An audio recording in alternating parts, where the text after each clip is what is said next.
Welcome to this episode of the Million Dollar Mastermind. I'm Larry Weidel, and before we get started, if you want to know exactly how to win again and again, go to weidelonwinning.com/webinar now to watch something I've put together for you. Now let's get going into this episode of Million Dollar Mastermind.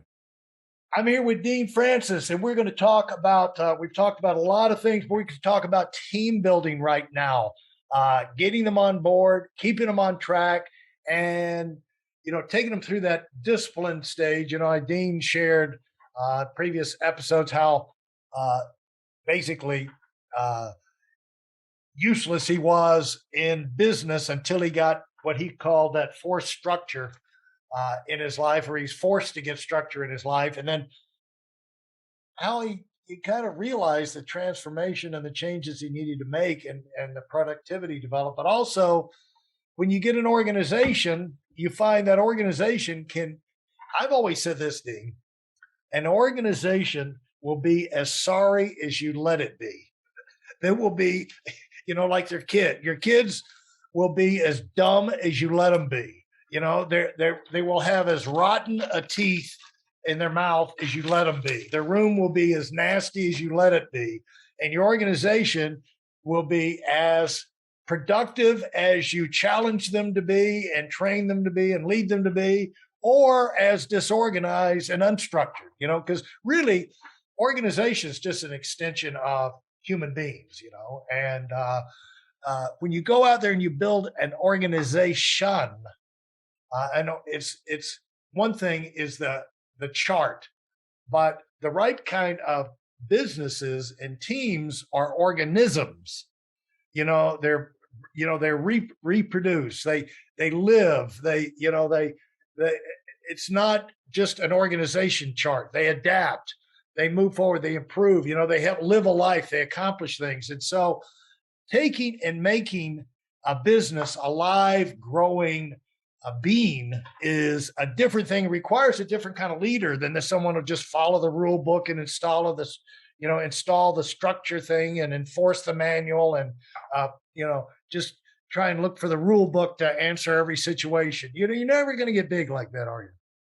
No, you're not. And I think it does start with a decision. I remember many years ago, I had started having some significant success in the investment industry, gaining a lot of clients, and we were doing these seminars.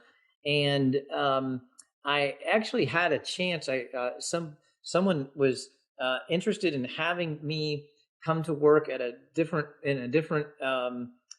situation. I would be very independent, and I'd be working in this CPA firm. And anyway, they had all these wealthy clients, and it was very tempting. They were making me feel really good. But I remember distinctly thinking a quote from John Maxwell. He said, in life, you can go to the top one of two ways. You can go by yourself, or you can take a lot of people with you. And I never forgot that. And I thought, this particular situation, I'm like, it was great. It was nice. But you know what? I want to go to the top. I want to take a lot of people with me.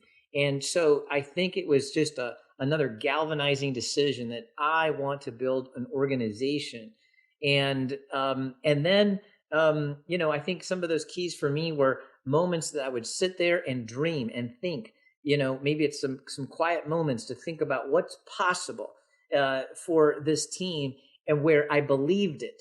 I think as a leader, you've got to be able to cast vision if you want to build a team, and especially one that's, like you said, an organism. It's alive, it's energetic, it's moving, and you can't fake that. You either need to believe in that vision or not. And I would get myself to that point where I believed something was possible. There's another great quote that says, energy is created when people believe something is possible. And as a leader, the first person it's got to believe is yourself. And I would spend time wrapping my mind around maybe a goal or a vision, and then getting myself so excited about it that I could then pour that out into those that were around me, and get them excited. And it began that movement, began that journey. And then I think the last part of when I think of the team building is blessed are the flexible, for they will not be bent out of shape. You taught me many years ago. You might have a system that goes A, B, C, D, E, F, but you better be ready to jump from C to A and back over to F, because it's just life. I mean, you got to be flexible. And one more thought on this, by the way, I want to point out, Larry, over the years, I've met so many great leaders, and so many of them, what I found was have the most exceptional people skills. Show me somebody who's got a growing organization, a great team building environment. I'll show you a leader who's got exceptional people skills. I found people reading that book, How to Win Friends and Influence People, multiple times, really applying it, because you can speak well from a stage, and that's a speech, but how you treat people privately when no one else is there, that takes a lot of time. But over the years, that's like the glue of really growing something great. Hey, listen, there's a lot of information online, but there aren't a lot of people who've actually done something. In my case, I've actually built a successful business that's accrued over $5 billion in assets under management and has done well even during trying times. Now, if you want to know exactly how I've done this, go to whitelmwinning.com/webinar now. I've compressed a decade of learning into 5 short weeks just for those of you who want to give yourself an incredible advantage and are tired of waiting and watching others move up. Unbelievable. And those lessons uh, are not instinctive when you're coming up and you start. I think there's a transition we all go through. We think, we have to be the boss, we have to enforce the law and everything. And you realize that's not going to take me very far. I've got to deal with these people individually. Yes, exactly. Each phone call, each conversation, each text, those moments where people are down, they're depressed or they're angry. How we treat them in those moments are just long term critical. Absolutely. And being able to treat people when they're at their worst.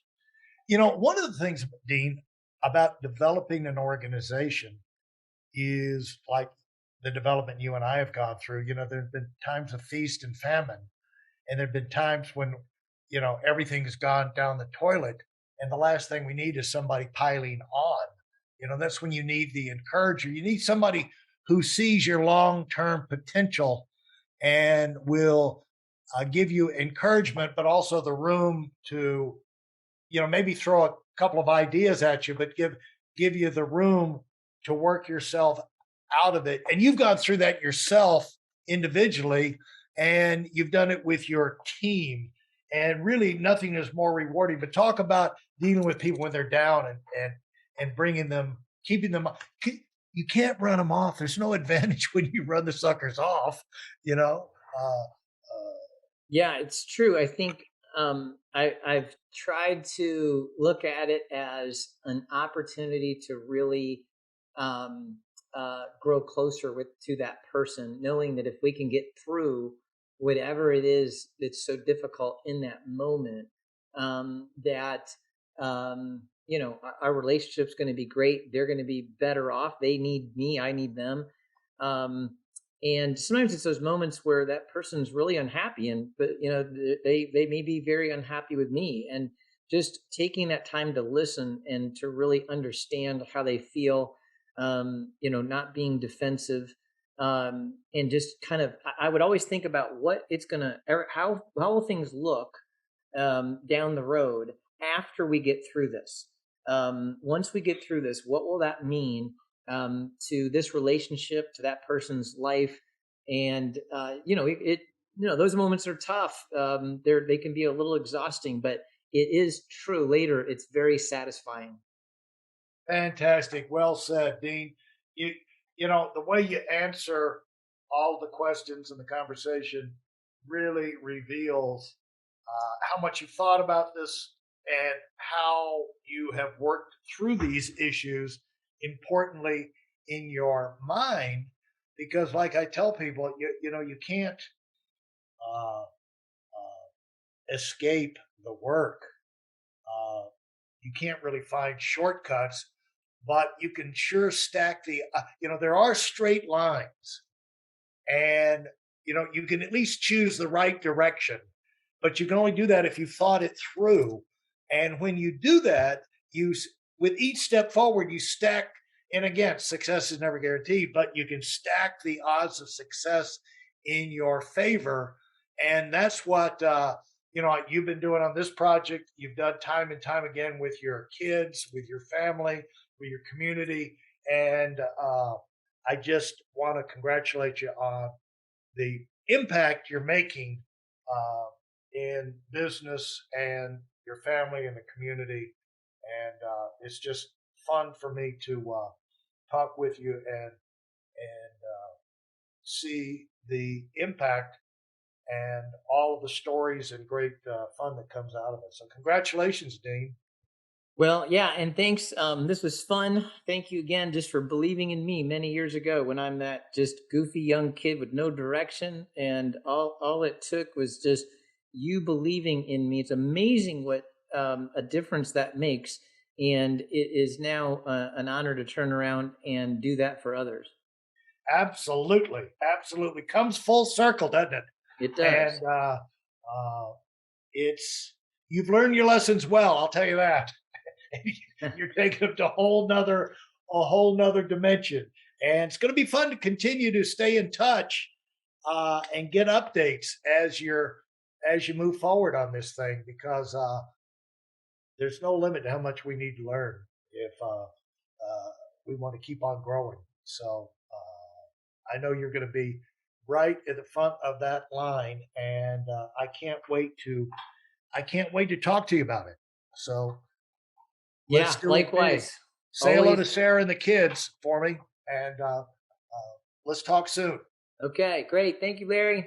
Thank you, Dean. If you enjoyed what you've heard and are dead serious about finding out for yourself exactly how this works in the real world, I've taken the most valuable business lessons I've learned over 40 years and put them into something for you to watch. Go to whiteelementary.com/webinar now in order to move up as fast as possible. I'm Larry Weidel, and I run the $1 Million Mastermind. Go, go, go.